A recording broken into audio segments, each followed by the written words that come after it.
Today's going to be an interesting topic. Once again, we're talking about the battle of men versus the system. This is kind of the series we're in with this week of live streams. And more importantly, you can only talk about problems for so long. We have to talk about how to escape them, how to break out. And I'm not saying that there's evil people coming to get you. I'm saying that you just have to understand that it's an uphill battle to make something of yourself, to fight a system that does have flaws from preventing you from, the American dream we talked about, that how easy it is to just settle down. That's changed over the years. It's not as easy as we wanted it to be. And I will say that modern men aren't falling apart by accident. They're failing by design. The system is set up to keep you comfortable, compliant. What does that mean? Well, you're broke. You're at the will of what somebody else decides your hour is worth, your time is worth, your labor is worth. And although it's an open market, systems still have trends. And right now the trend isn't great. So today I'm going to be helping you guys expose the traps that hold you back and the blueprint to escape this rat race for good. You guys have heard so many of these buzzwords, these cliche terms over and over again, but what does that mean? What does that mean to escape the rat race?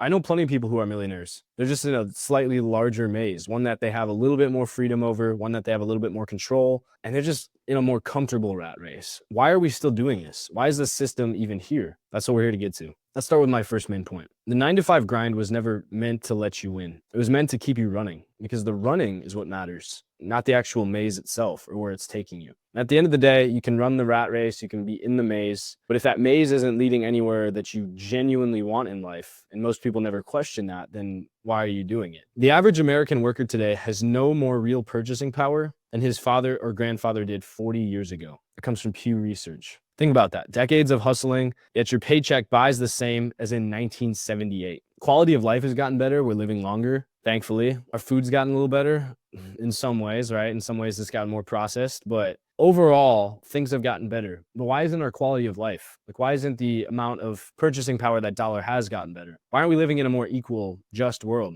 as we should be? Meanwhile, the cost of everything has exploded. And it's obviously been a very deciding factor in the elections and just politics in general. Again, not my opinion, it's just a fact. It was a huge topic, debated. Young adults are paying 31% more for housing than those a decade before them.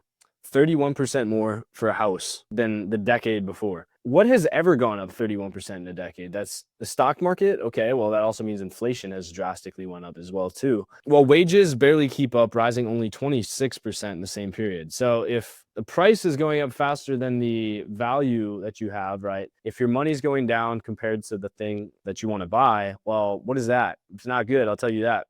It's no surprise Gen Z is drowning in debt. They hold more debt than millennials did at the same age. With 1 in 7 of Gen Z, 1 in 7 Gen Zers maxed out on credit cards in general, right? We're leveraged. We've created debt. This debt isn't good. This debt has allowed you to, in some very small ways, right? The 1%, right? The actual entrepreneurs that are on their grind are using these systems to create leverage, to create opportunity for business. And it can be a good thing, especially if you don't have those resources to start. We actually teach you guys how to use leverage, especially leverage that doesn't involve maxing out a credit card, leverage that's healthy, leverage that only you pay for when you get results, and you can experience the effort of other people helping you with labor, with time, growing your business. There's good and bad leverage, but most of these Gen Zers that are maxed out on their credit cards aren't spending it on investments. They're spending it on subscriptions. They're spending it on trips because they have to get out of the system they're in, because we just aren't happy anymore. So it begs the question, why do we glorify a system that demands college degrees and mortgages only to deliver stagnation of your ability to purchase something, your sense of control not really changing? Why do we glorify the system of going to college, of taking on debt, just to have less of an ability to pay it off than 10 years ago, than your parents did? Not only that, but who's telling you to involve yourself in this system? Well, it's your parents. Because your parents did, they're right-minded. Because to them, the system worked. And now the system's changed. And you're still being told that that's the best option for you. Have you asked yourself the question? Some of you are conscious enough to know, hey, maybe I should at least consider other options. Some of you just blindly jumped into it. I jumped into it, but I didn't have to pay for my college. And I understand that you need that to create opportunity, but that's also changing. Jobs are requiring less resumes and degrees to get started, more technical experience. So I would challenge that point. Who really benefits? And this is a rhetorical question. Who benefits when the entire generation is on financial treadmill? We have to keep running. because when you get off or you try to stop, then you're going to crash. You're going to get thrown off and you're going to be in a worse position. You're basically threatened if you stop. Who benefits when people are like that? I'm not going to answer that question, nor should I. The hard truth is that the game is stacked. It simply is. The rat race is a maze with no cheese. It never comes. The illusion of cheese, right? The illusion of the prize could be there, but it's not in the maze that you're currently running. It's in the different maze. You just didn't start in the maze, but little do you know you can take yourself out of the maze and put yourself in one that is rewarding, one that does benefit you when you run it. Recognizing this is the first step. As an operator and philosopher, I'm telling you guys, it's not your lack of effort. It doesn't have to do with how hard you're trying. Again,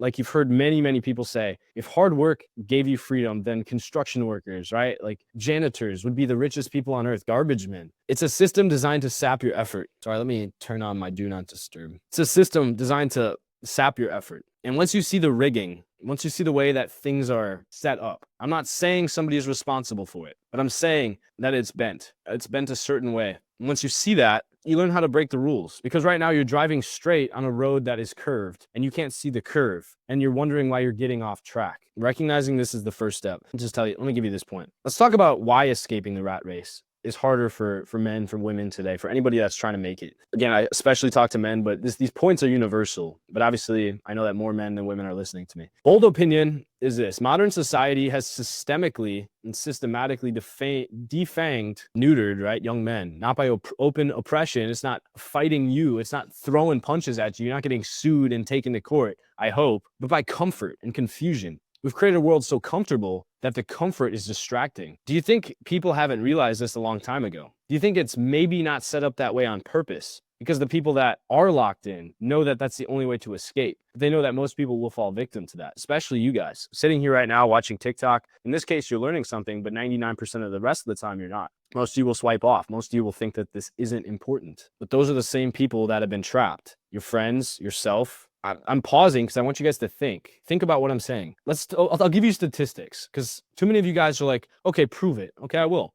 Labor participation among young men without college degrees has plummeted. In 1970, 98%, so basically every 25 to 30-year-old man with only a high school diploma was working for, or was looking for work, or was working, okay? Today, the number is 87%. You think that's not significant, but it is. We're saying that the seventh, right, of those people that were either working or looking for work, which is basically saying that in 1970, everybody was participating in the economy. If they didn't have a job, they were looking for one. Today, 13% of people are just tapped out completely. They're just not trying. They're not trying to get a job. They're not trying to educate themselves. They're not trying to add to the system. And what happens when 13% of the population taps out completely and forces the other 87% to participate even more? Well, that's when you start to see the system crack. We're wondering why the work life and the economy is the way it is. Again, this isn't political. It's just the way statistics work. You need 100% efficiency to be 100% efficient. If 13% aren't even participating, no wonder the system's going to show damage. Millions of men aren't even trying to compete. They're just out. It's just because they've checked out. Why? Well, one big factor, sedation through modern comforts. Now, you think that's just some blanket term? It's all encompassing. A staggering number of young men now live in a state of extended adolescence. Literally, think about an adolescent. How many men that are mid-20s, 30s even, still experiencing things that they would in adolescence? They're living with their parents, playing video games. They're not trying to work hard. They're relying on government support. 20%, so 1 in 5 men in their late 20s or early 30s still live with their parents. I'm not going to blame you guys. I'm not saying that that's wrong. I'm just saying that that's the position you've been put in. Sometimes out of choice, sometimes not. But most of the time, those same people are often gaming, they're watching porn, or they're just scrolling endlessly. They found my live stream here, realized that I'm pissing them off in some way because I'm calling them out, and you guys swiped on to the next stream. Well, whose fault really is that? Is it my fault for calling you out, or is it your fault for changing your dynamic and not realizing what I'm saying? It's a trend, right? The guy that it's like a stereotype, because you understand that the same person, right? Your unemployed friend on a Tuesday is doing all the random stuff, everything but working, everything but trying to participate, because too many times we just tap out now. I think that's going to get worse, not better, before it gets fixed. Did you know that from 2004 to 2015, young men increased their leisure time by 2.3 hours per week, and 60% of that, guess what, was from video games. On average, they cut work hours and filled the gap with Call of Duty and TikTok. Is this a coincidence, or is this a deliberate design of a comfortable cage? I want you to, I don't want to do this exercise, because obviously I'm not in the position to say it's me or whatever, but let's imagine you were designing the world. Let's imagine Pretend in a world where you had all the influence, all the power possible. And you had to say, well, there's 8 billion men out there. Well, 4 billion men, right? 4 billion women, roughly. We're about even. There's about 8 billion something people on the planet. Okay, well, the odds of one of those 8 billion other people taking my position in power is very high. So how do I control people? Hypothetically, because again, I'm not stating an opinion, right? I can't do that. I would create a system where they don't want to because they're comfortable in their current position in life, or they feel comfortable. But in reality, nothing changes in the things that actually make the world move: the money, the status, the power. I'd make them feel good about the things they're accomplishing. I give them artificial ways to feel like they're accomplishing things, leveling up in Call of Duty, scrolling video to video and getting that pleasurable release. Dopamine, pornography, right? Huge trigger for that. An overdose of dopamine. And I would say, well, these things are keeping them so distracted that they wouldn't even want to challenge me. And as long as I understand how the system works, it's kind of like I saw this thing that helped people break a porn addiction. And I'll use this analogy. Imagine some old, stinky, long-haired, sweaty dude just sitting over a computer. And when you're watching pornography, they're smiling at you on the other side. They can see what you're doing and they're just looking at you. They're like, this guy's absolutely disgusting. Yeah, look at him go. He's really giving in. I really got him hooked here. And when you think about it like that there's somebody programming that, there's somebody on the other side of that wants you to stay addicted to these bad things for society, then you start to realize, wow, do I want to give these people my control? It's not about me and my addiction. It's about me versus a system that was designed to keep me addicted. Do I want to give some old sweaty dude in his mom's basement programming Pornhub control over me? When you realize the answer is no, it gets a lot easier to change because it's not you breaking up this relationship that you're with, this addiction you have, and maybe the girlfriend you have, right? It's not about you and them. It's about you versus the creator of the system. This is an analogy, but understand what I'm saying. Understand what I'm saying. God, I got so distracted there. But okay, going back to the system thing. Can you understand that it's not about why would I, if I had all the control in the world, why would I want to put my foot down on someone? Instead, why wouldn't I just create a reality where people think they're winning, where people think that they're getting pleasure, that people think that watching porn is good, where people think that drinking beers on the weekend and numbing their mind is the right move. It's the pleasurable, fun, social thing to do. And I put it in the media. Hang out with your boys, grab a Bud Light. Do you understand what I'm saying? This is the cost-effective way to win because I don't have to pay to use an army to stomp on your neck to keep you down.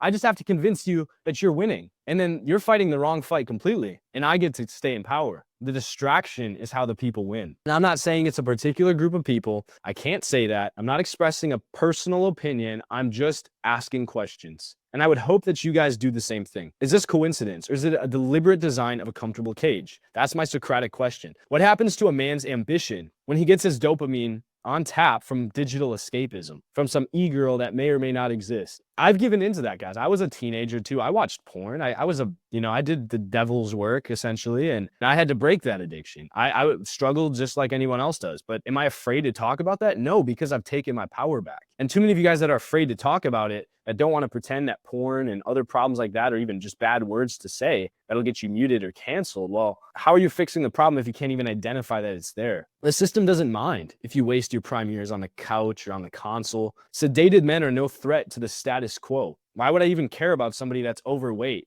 If I'm running a 5K, right, and I want to win this race, well, the first thing I do wouldn't be to just work my ass off. That requires way too much effort. Why wouldn't I just give everyone donuts and win them over and say, hey, you guys, just have a donut. It's not going to kill you. Let them get fat. And then I don't have to work as hard. I can stay in power. I'm still going to win. Just an analogy, guys. Add this to a literal physical decline, but because let's talk about the physical impact of these things. By the way, if you guys are liking any of this, please just do something. Tap your screen. I don't even know what it does. Maybe it'll like it. I don't know, but I'd love to grow.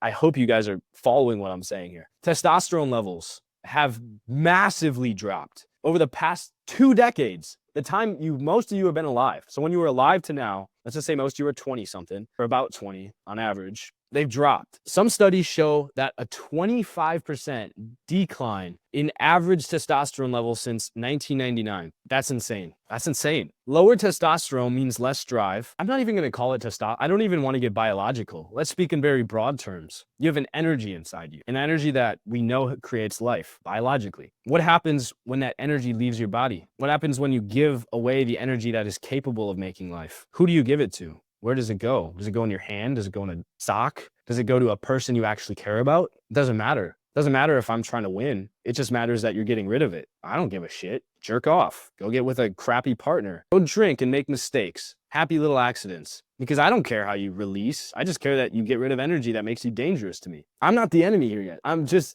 Think about what I'm saying. And it should piss you off. It's pissed me off. Testosterone. What does it link to? Drive. Your ability to lock the fuck in. And no wonder it's so hard to go to the gym after you jerk off, right? Why is it so hard to focus on a project? I hope I get canceled for this because I'm challenging something. I'm challenging a thought process that most people don't think about. It's less aggression to change one's lot. You don't have the passion anymore. Why are men less passionate in their relationships? Coincidence? I think not. Ask yourself who benefits from a generation of demotivated, isolated young men. It certainly isn't you. Let's connect it. This is where masculine clarity and discipline have to cut through. Because I don't just want to talk about the problem all day. That's just going to piss us off. And you kind of need to be a little bit to understand how to take action, because then I can come in and provide the solution. And I'm not just going to sell you something. I obviously have something for sale. It's in my bio. You guys could check it out regardless of if you watch this. And you know that I'm giving you accurate information. So change your life in a good way if you want. But I'm not trying to sell something over to you guys. The chaos of modern systems, from junk food to digital drugs, is designed to keep you weak. Our job as men, in my mind, your purpose is to see the trap, is to put on, I don't have glasses right now, but take the red pill, guys, and to refuse to stay caged. Because once you see it, it's so much easier to decide what's good and bad. And it all starts from knowledge. When you understand what's in water, right? All of a sudden, you know how easy it is to pay attention then to make sure you're drinking healthy water instead of birth control, duped up water that's just gonna fuck with your hormones, right? Like when you guys understand what's being done maybe on purpose, maybe just on accident from the way systems are set up to keep us from taking power, to keep us from earning our ability to change the world around us. When you understand how water even can be fucked up, you start paying attention to ways to fix it because your brain's awake. Again, the red pill, I hate the term red pill used as some sort of like vile term for like, people think even Andrew Tate's like a red pillar and he's just disgusting because of it. But no, red pill, definitionally, if you watch The Matrix and you actually paid attention to this thing, the red pill is what Neo offers because it helps you wake up. It helps you see the true reality of what is going on. It has nothing to do with like misogyny or like bad views. It's used like that in real life because people are realizing that systems are preventing us from just existing the way humans were supposed to. We're living in some artificial reality more and more every day that's just constructed to make us think certain things. Take the red pill and don't take it thinking it's making you misogynist. Take it understanding that it makes you pay attention to the world around you. And that'll typically lead to views that don't agree with modern society because you realize how fucked up everything is. That's just, again, how it works. That's how The Matrix works. Watch the movie again if you want. But our job as men is to see the trap and refuse to stay caged. We leverage tools. Yes, even AI, guys. Not for escape into fantasy. From escape from this designed system of comfort. This live stream is probably going to get like no views because it's important. And the system probably doesn't want it to get views because why would it? Why would it want people to wake up? And that's kind of why I hate the term woke. Like woke is a term applied usually to like left-leaning political parties, but in reality, woke is actually a good thing. And it shouldn't be, I don't even think it's political. I think it's just somebody that is awake from the system and they're thinking outside the box. To be honest, I think both sides aren't even woke because if you're picking a side, you're not realizing what the true fight is. It has nothing to do with politics. It has to do with systems. Allegedly, this isn't an official view. And again, this has nothing to do with my official position. I'm just explaining how I see the world, guys. I'm not a revolutionary. Let's talk about the crisis of purpose and money and how money works. If you guys like what I'm saying, you know what to do though. You know how to interact, you know how to participate. Rumble's where we're hosting the main live stream, and the link is inside the free community. So join the free community, learn how to make money for free, and then also join our live stream from there where you guys can participate. All right, based beyond the economics and biology, there's a psychological war over men's sense of purpose. Some say it's religious, some say it's Socratic, it's philosophical. Some say your ultimate role is to add shareholder value. I've seen the memes. When society stripped away traditional roles, it gave young men nothing equally meaningful in return. Okay, we're going to take away your role as a provider, as somebody that can lead a household, as somebody that is seen as a leader. And we're going to call that bad. We're going to call that the patriarchy, and we're going to fight that. I understand being respectful to people, but being a leader Being confident, being a decision maker, being looked up to is not a bad thing inherently. Sure, men or women can do that. That's not a political view. It's just we value leadership in our society. So why are we getting rid of the entire view of what it means to be traditionally masculine? And again, it didn't necessarily, when we just said that that was bad, we didn't give it the alternative. We just said don't be masculine. We said don't be a leader. So you're wondering why men's 50-50 split the bill, why men are just passive in relationships. The result of that is a crisis of identity and generation adrift. If you ask any old people what's gone wrong with our society, it'd be like, well, men are kind of bitches nowadays. Men are pussies. We can't stand up for anything. And they're 100% right. But it's not their fault, because who told them that being masculine, that being a traditional man is wrong? I'm just saying, guys, be respectful, be a good human being, but don't lose the sense of testosterone and purpose and drive you need to lead people and to take the tribe forward, guys. That's not a bad thing. I think most people would agree that's not a bad thing. The proof is in our relationships and mental health. 63%, 3 out of 5, over 3 out of 5 men under 30 are single, nearly double the rate of women the same age. I think it's because women are dating men over 30 typically. Women tend to date up more than men do. This is not just a dating stat. It's a sign that many young men are disconnected and aimless, lacking the drive to form relationships or the confidence to pursue them. It's also the economy, guys. We can't even afford to take a woman out on a date, even though we want to. We're like, shit, I got to get gas. I got to go pick her up. She's across town. It's going to be expensive. I got to book a restaurant. She's going to want to eat somewhere nice. The burger is $40 because it's one of those places with string lights and metal bar stools that hurt my ass, and the burger's $30 a pop, and the fries are sold separately. And it's just like, well, damn. Well, it's an uphill battle to take a woman out on a date. Wondering why families are starting later, why, our birth rate is lower, why that's probably going to be a thing that takes us out as a society. And therefore, when you can't date and it's too expensive to date and you don't have a reason, you don't have anything to show as a man, and you're just saying you should go out there and you don't know how, and there's nobody to lead you or teach you how to be a good man in a relationship, well then fuck. Loneliness and nihilism creep in. You get pissed off. You get triggered because they're just telling you need to lock somebody down. You need to be married now. Okay. Well, where's the help, boomers? Why is the economy so ass? Why can't I do that?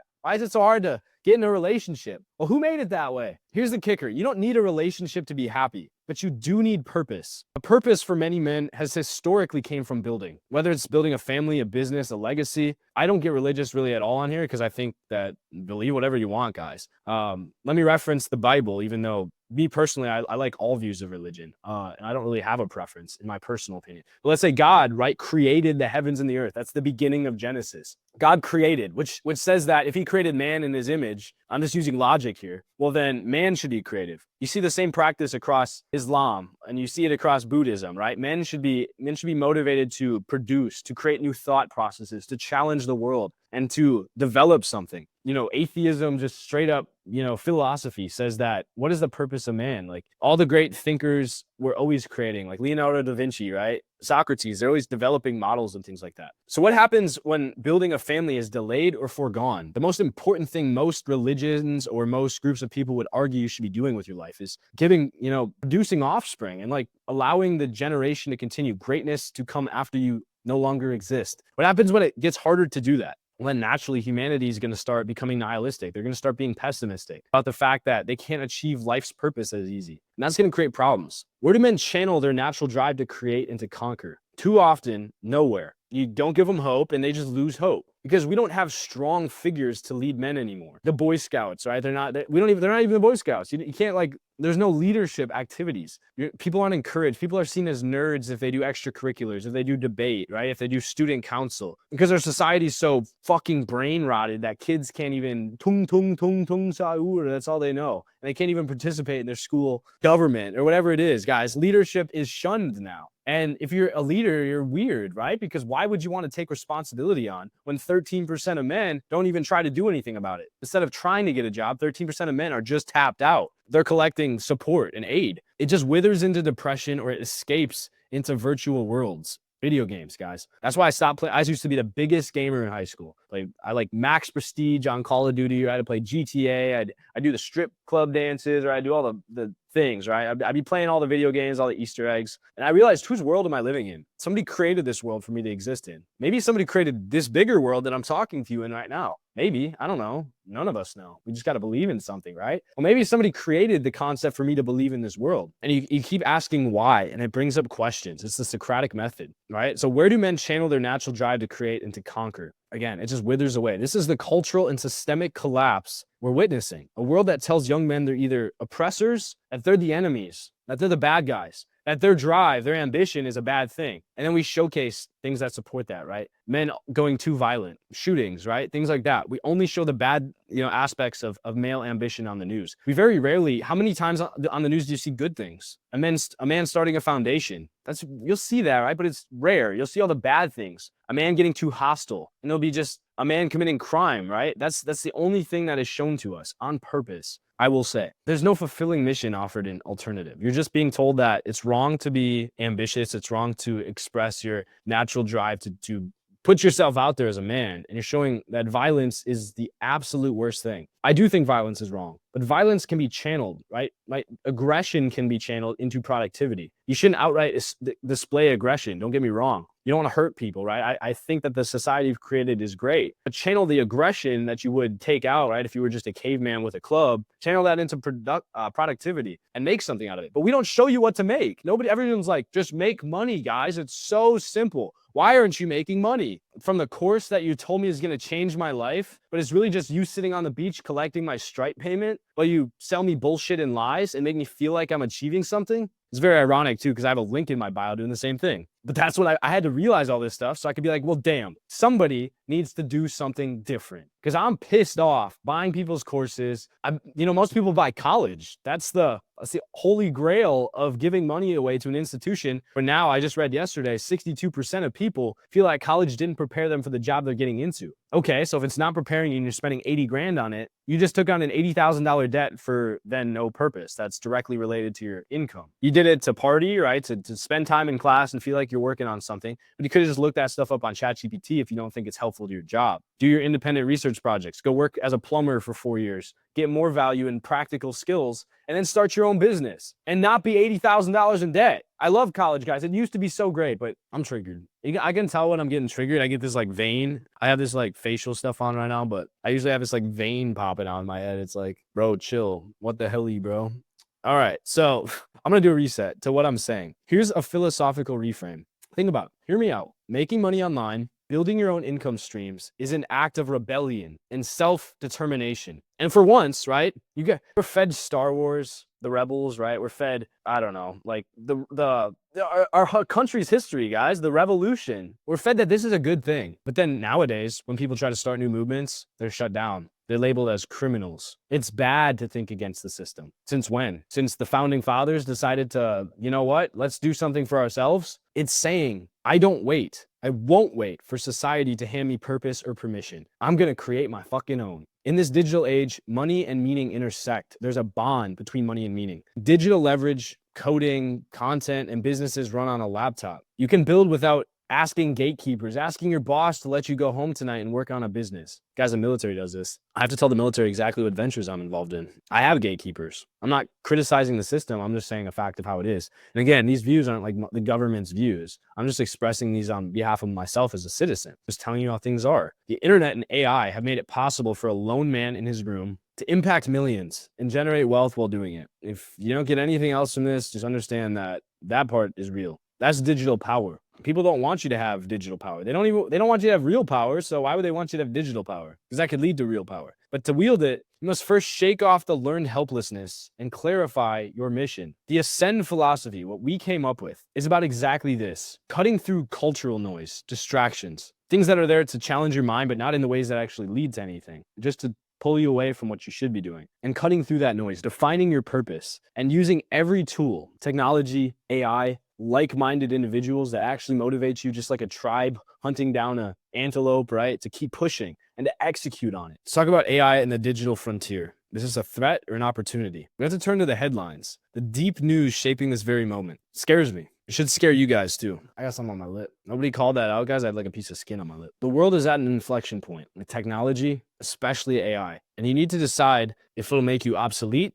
a data point, or unstoppable, being a creator. Bold opinion here. For the complacent man, AI is the worst looming threat possible. It will take your job. It'll challenge systems that you thought kept you safe, that you can always get another minimum wage job. Well, AI is coming for it. If nobody else told you, everyone else buttered your bun, the rich people that were creating AI told you that AI wasn't a threat, of course they will. Well, I'm here to tell you it is a danger for you, For the adaptive man, for the creator, the one that wants to be behind a system, it's the greatest opportunity since the invention of the internet. Let's look at reality. Major CEOs are openly admitting what we all feared. AI is coming for traditional jobs. The CEO of Amazon flat out said that generative AI will reduce corporate headcount in the coming years. The CEO of one of the biggest companies out there said, you know what? We don't need people. We don't need you guys. That college degree that got you to work at Amazon, an AI didn't need that. It's smarter than you. Why would I keep you? You're just a weird biological figure that has needs and bathroom breaks. I don't need that. In English, in plain English, thousands of jobs will be automated away. White collar, blue collar,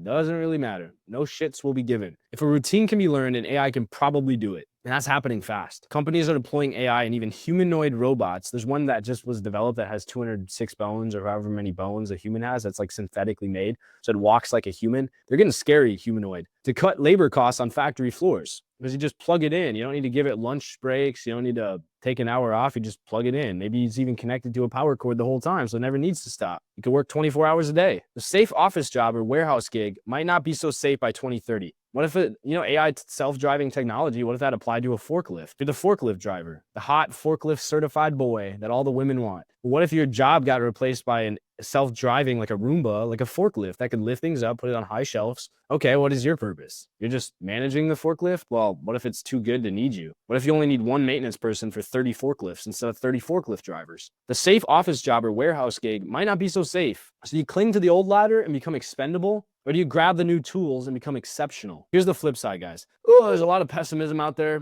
Let me be the good guy, so I'm not just the guy pissing you off. I mean, it's good to piss you off. I want to make you inspired, right? But here's the flip side. AI adoption in the workplace nearly doubled in just the last 2 years. That means almost half of workers are now using AI in some form. And those who learn to ride this wave are multiplying their output. 48 laws of power say, become irreplaceable. When the jobs start getting cut, which they will, it seems like a virtual reality. You guys don't, I think most of you just don't want to accept that there's a world that we live in that's also going to keep existing more and more, where employers will be letting your coworkers go. And that could happen to you if you're the person that doesn't use ChatGPT to write your papers, because they're actually going to look for that. It seems like some hack system that you're getting around. You're hacking efficiency, right? You're not doing it the hard way like all your coworkers, but that's actually the exact skill you need. The people telling you don't use AI for your job, they're the ones that'll be fired. You will be the one that's kept around because you understand how to create leverage, that you can get things done faster. And that makes you irreplaceable to a company. So sure, you want to get that job, you want to stay working in that legal office, will become irreplaceable by having a skill and a higher output than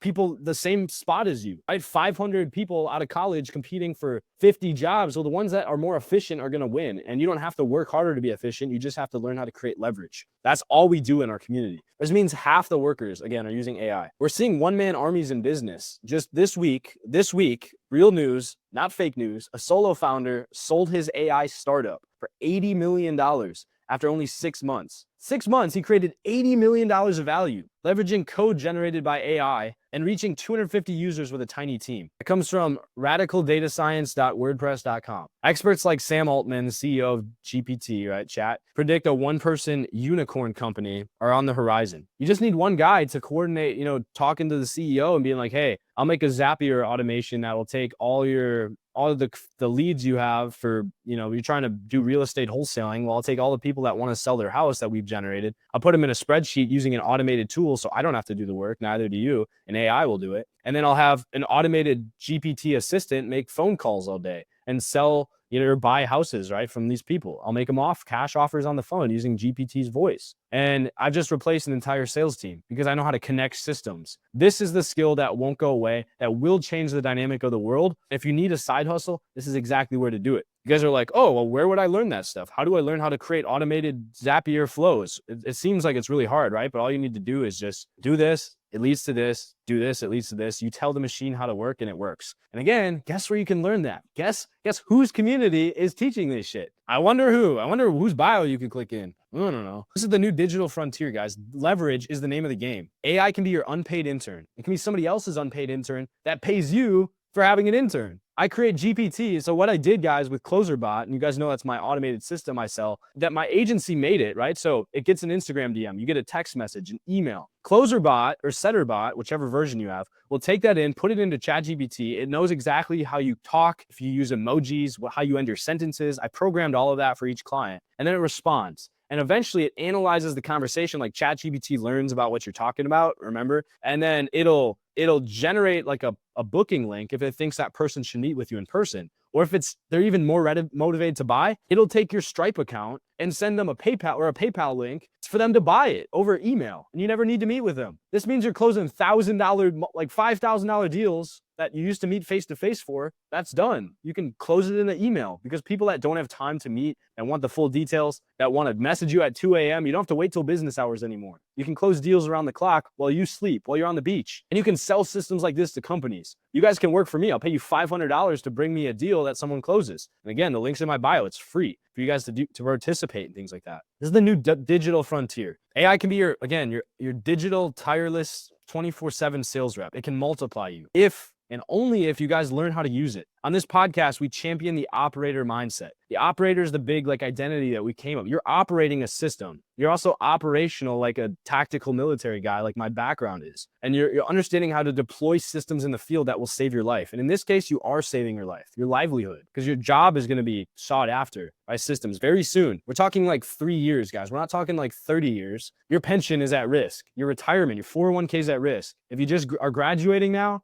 you might be fucked. So you need to start building something in the meantime that can protect you when this happens. Whether it's using chatbots to handle customer inquiries, or algorithms to trade stocks, or automation to run your marketing, or for other people that pay you $1,000 a month and you pay GPT $20 for premium and that does all the work for you. Upselling here is crazy. This is how you escape the time for money trap. Rich CEOs want one thing. They have the money, so they want their time back. And if you can go to people with a lot of money and say, hey, I'll save you 40 hours a week from creating ad graphics, and they don't know ChatGPT exists, well, then you type in a prompt, you generate a graphic for them, and they think, oh, this guy must have spent 12 hours on this. In reality, you just know how to leverage something better than he can. And you sell that to him for the same price it would cost somebody to spend 12 hours on it, or maybe even cheaper to beat the people that are actually still doing it that way. AI is a competitive advantage. I can only explain this so long. You guys have to see it. This is how you escape the time for money trap. Because again, you don't need your time to do it either. You're just playing it like you do, right? And in reality, they don't see how much work you're doing. And that's the value you provide. You're doing the same amount of value, just quicker. And you're not using your time either. So it's not a labor job. But just know, with great power, as Uncle Ben said, comes great responsibility. Use it intentionally, with purpose. Not as a crutch, but as a multiplier. That's what leverage definitionally is. As men seeking freedom, was women seeking freedom, we don't fear the robots, right? It's not like Terminator. We train the robots to work for us. If you're not doing that yet, consider this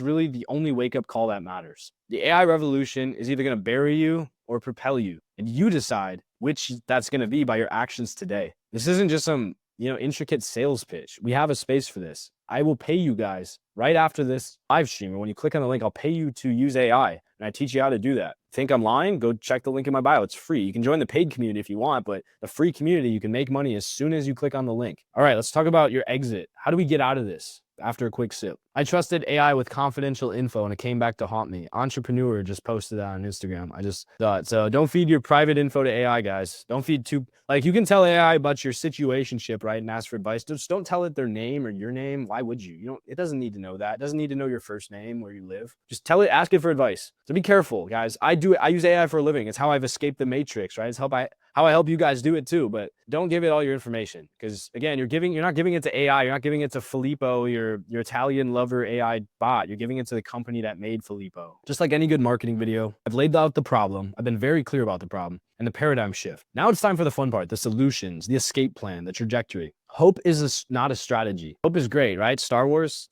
A New Hope, it's great. It's a concept, but building is the way you achieve that hope. No one's coming to save you. And when you realize that, that's what creates the ability for your gears to start fully turning. Otherwise, you're hanging on to something that may or may not be there. I see this a lot with religion, and it kind of pisses me off.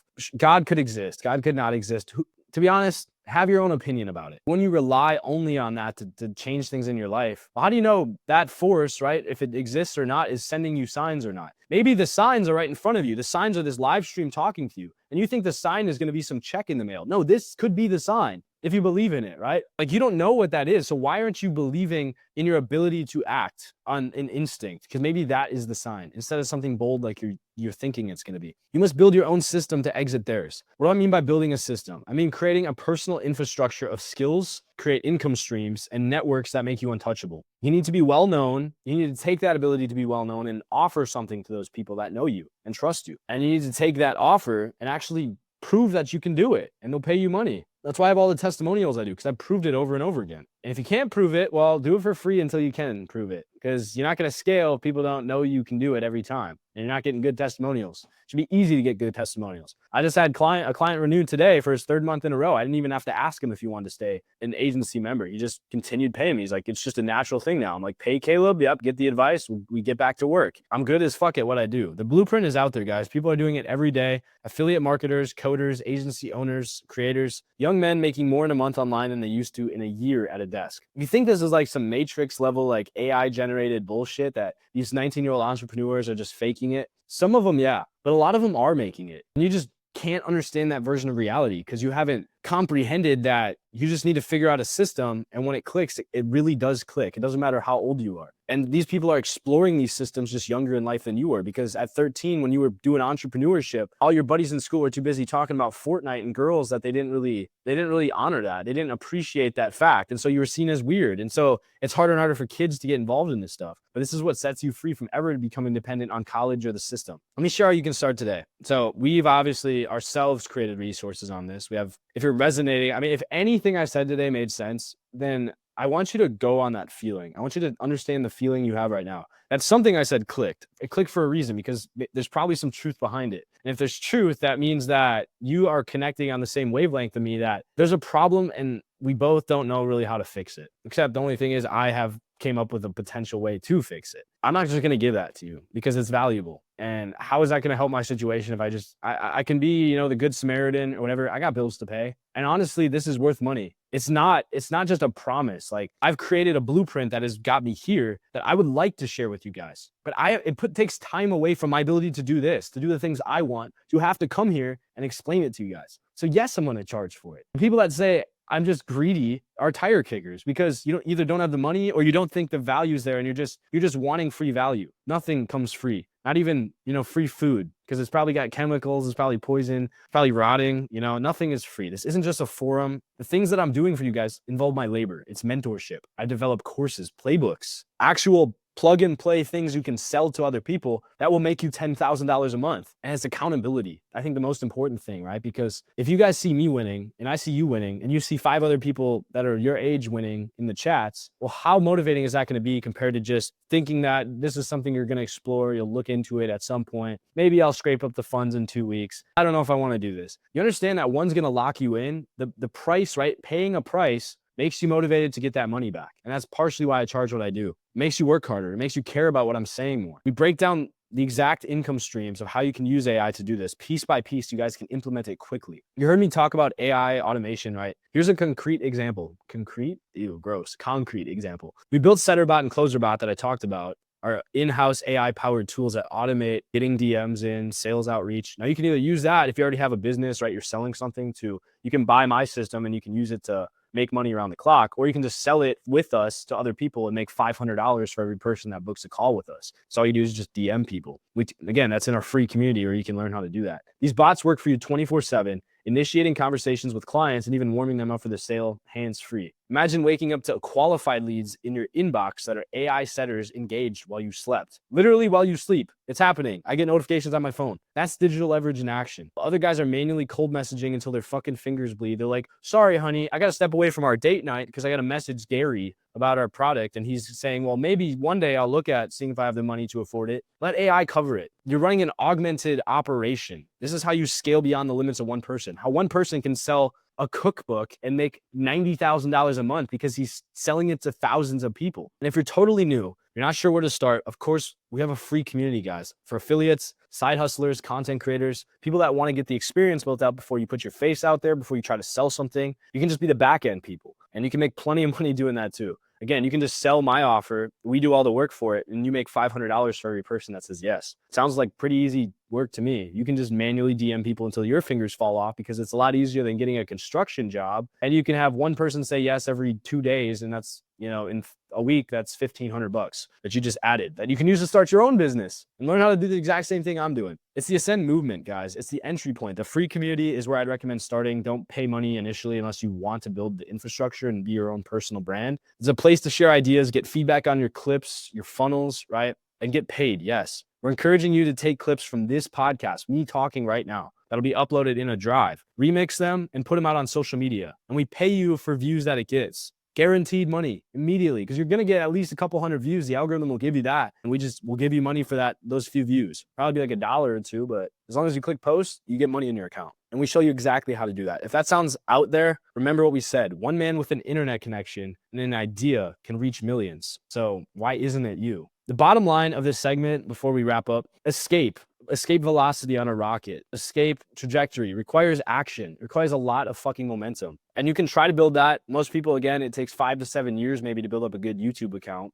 Or you take a blueprint that can build your own system that doesn't have to be subject to the algorithm on Instagram, right? And you can build a structure that will guarantee you do it in 6 months. But it requires action either way. A little bit of work, a lot of work. It's still work, guys. It's just different amounts. I'm going to show you how to save most of the work. You have to understand how to take action still, because I can't cross that bridge for you. I can motivate you, but motivation's only as good as your discipline will reinforce it to be. You must build something: an audience, a product, a service, an investment portfolio, something that works for you. Leverage your strengths, leverage technology, leverage our community. Every brick you lay in your personal system is one step out of theirs. It's time to wrap up with the inspiring directive: the chaos of modern systems, the rigged economy, the social confusion, the AI disruption, guys. It's not a sign of despair. It's a call to arms. Systems are built. They're not waited on. If the system you were given doesn't serve you, you have the power to engineer a new one. Just like that. That's the essence of movement. Power is the result of intentional infrastructure, just like the one that has you here to begin with. Every habit you cultivate, every skill that you learn, every connection you make, every piece of code or content you create, you're laying the infrastructure for your freedom. Know, I guess, that you're not alone in this. There's a fraternity of men waking up to the same reality. When things start to make sense and taking action, we're linking arms in digital syndicates like the Digital Syndicate,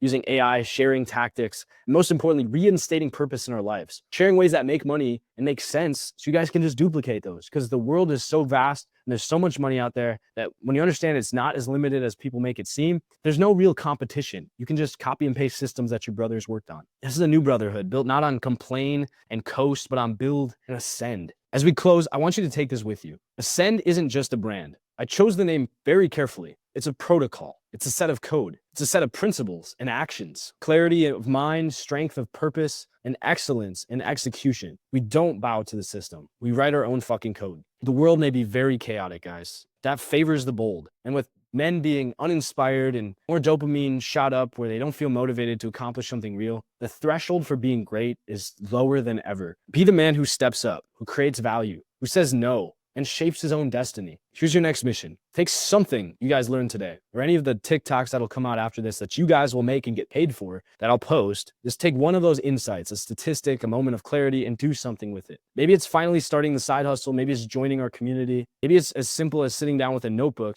and figuring out how to escape it all, just like I did, what started this movement. But do something. Do something. Become the difference, because the difference between the man who thrives and the man who withers comes to a simple choice: the people who have built. And I don't want that to be you. We're building. The Ascend protocol is in effect. It's already working. We got hundreds of members. We got 5-star reviews. Again, you know where to check it out. The link's in the bio. Welcome to the front lines of your freedom. Let's get to work.